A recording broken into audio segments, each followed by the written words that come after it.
High friends, welcome to யாஷிகர். நம்மளோட விஜயில் ரொம்பவே சூப்பராக போயிட்டுருக்க ஆஹா கல்யாணம் ஷூட்டிங் லொக்கேஷன்லேருந்து ஒரு வீடியோ வந்து ஷேர் பண்ணியிருக்காங்க. ஏவிஎம் கார்டனில் தான் வந்து இந்த ஷூட்டிங் போயிட்டுருக்கு. எல்லாருமே இருக்காங்க, நம்ம ஆஹா கல்யாணம் ஃபேமிலி மெம்பர்ஸ் எல்லாருமே. அப்கமிங் என்னவா இருக்கும், எல்லாரும் வந்து அந்த பார்க் லொக்கேஷன் மாதிரி அந்த ஒரு இடத்துல இருந்து இந்த வீடியோ வந்து ஷேர் பண்ணியிருக்காங்களே அப்படின்னு சொல்லிட்டு என்னவா இருக்கும் அப்படின்னு கெஸ் பண்ண முடியல. ஆனால் இப்போதைக்கு ஐஸ்வர்யாவோட ட்ராக் வந்து ரொம்பவே பெருசாக போயிட்டுருக்கு. வீட்டில் யாருமே நம்பலை, ஆனால் மகா மட்டும் நம்பிட்டு இருக்காங்க.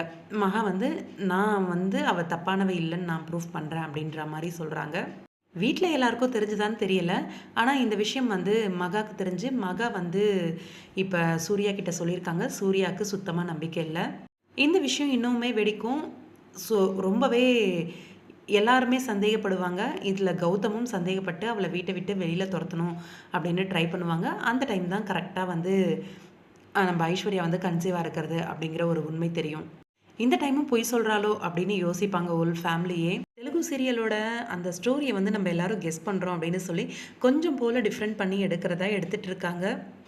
ஏதோ ஒரு இடத்துல ஒரு ரியலிஸ்டிக் வந்து மிஸ் ஆகிற மாதிரி தோணுது. என்னென்னா தெலுங்குல வந்து அந்த பையன் வந்து ஐஸ்வர்யா கிட்ட நைட்டில் வந்து பேசிகிட்டு இருப்பான்.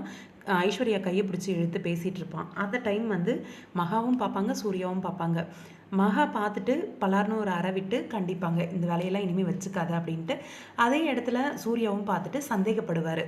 அந்த விஷயத்தெல்லாம் விட்டுட்டு ஒரு ஃபோட்டோவை வந்து தூக்கி வீசுறது, அதை வந்து மகா எடுத்து பார்க்கறது, போய் அவளை ஐஸ்வர்யாவை அறையிறது அப்படின்ற மாதிரி ஏதோ சின்ன பிள்ளைத்தனமாக இருந்த மாதிரி இருந்துச்சு. அந்த ஃபோட்டோ எப்படி வீட்டுக்குள்ளே வந்துச்சு அப்படின்னு கூட மகா வந்து யோசிக்கல. காலேஜ் டைமில் எடுத்த ஃபோட்டோவுக்கு இப்போ போய் அடிச்சிட்டு இருக்காங்க. எப்போ எடுத்தாலும் தப்பு தான். ஆனால் அந்த ஃபோட்டோ எப்படி இப்போ வீட்டுக்குள்ளே வந்துச்சு, ஐஸ்வர்யாவை தப்பான பேர் வரணும் அப்படின்ட்டு பண்ணுறாங்களே அப்படின்னு யாருன்னே யோசிக்காமல் விட்டுட்டாங்க மகா. எனக்கு தெரிஞ்சு சேஞ்ச் பண்ணுறதா சொல்லி இப்படி சொதப்பாமல் கொஞ்சம் தெலுங்கு பேஸ்லேயே எடுத்தாங்க அப்படின்னா கண்டிப்பாக சூப்பராக போகும். ஏன்னா அவ்வளோ ரியலிஸ்டிக்காக இருக்கும் அவங்களோட அந்த தெலுங்குல எடுக்கிறது. இது எனக்கு தோணின விஷயந்தான், யாரும் தப்பாக எடுத்துக்க வேண்டாம். அதே போல் கதிரவன் சாரோட பர்த்டே இன்னைக்கு ஷூட்டிங் லொக்கேஷனில் அந்த பர்த்டேவை வந்து சிறப்பாக செலிப்ரேட் பண்ணியிருக்காங்க. அன்ஷிதா அவங்களுமே வந்து ஒரு பிக்கை வந்து ஷேர் பண்ணி அவருக்கு வாழ்த்து சொல்லியிருந்தாங்க. Happy birthday sir.